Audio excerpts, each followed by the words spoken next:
இதுல வந்து 3 விதமான குவாலிட்டி இருக்குதுங்க. இது வந்து சார் ஃபர்ஸ்ட் குவாலிட்டிங்க 2 லேயர்னு சொல்லுவாங்க.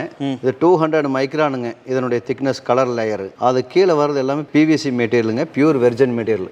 இது வந்து இருக்கிறதுல கொஞ்சம் காஸ்ட்லி குவாலிட்டி, நம்பர் 1 குவாலிட்டிங்க. இது 4 லேயர் சீட்டுங்க. மேலே வந்து 200 மைக்ரான் கலர் ஃபிலிம்னுடைய திக்னஸ்ங்க. அதுக்கு அடுத்து வந்து லைட்டாக பிவிசி மெட்டீரியல் கொஞ்சம் ஆட் பண்ணியிருப்பாங்க. அப்புறம் 60%க்கு மேலேயே வந்து உங்களுக்கு ரீசைக்கிள் மெட்டீரியல் ஆட் பண்ணியிருப்பாங்க. 2 லேயர் காட்டிலும் கொஞ்சம் ரேட் கம்மி. ஏன் சார் அது 2 லேயர் தான், இது 4 லேயர் ஆயிடுச்சு. அப்ப இதான குவாலிட்டியா இருக்கணும். கரெக்ட்டுங்க. உங்களுக்கு எப்படின்னா திக்னஸ் எல்லாம் ரெண்டும் பார்க்கறப்போ ஒண்ணுதான். பட் உங்களுக்கு வந்து ரீசைக்கிள் மெட்டீரியல் ஆட் பண்றதுனால இதோட குவாலிட்டி கம்மியா இருக்கு. Virgin material. Okay okay. இத டிஃபரண்ட். இது கஸ்டமர் வந்து வெரி இம்பார்ட்டன்ட். இது தெரிஞ்சிட்டாவே அதுக்கு தகுந்த மாதிரி வந்து ரேட் வந்து நீங்க கேக்குறீங்க இல்லையா, என்ன சார் ரேட் வித்தியாசம் இருக்கு அப்படின்ட்டு, குவாலிட்டிக்கு தகுந்த மாதிரி ரேட் டெஃபரண்டா உங்களுக்கு வந்து வித்தியாசம். ஓகே. ஆமா. ஃபர்ஸ்ட் குவாலிட்டி சீட் தான் அதுல நல்ல ரிசல்ட். மெட்டல் சீட்டோட கம்பேர் பண்றப்ப கிராக் வாரண்டி, விரிசல் வாரண்டி வந்து 5 இயர்ஸ் கொடுக்குறோம்.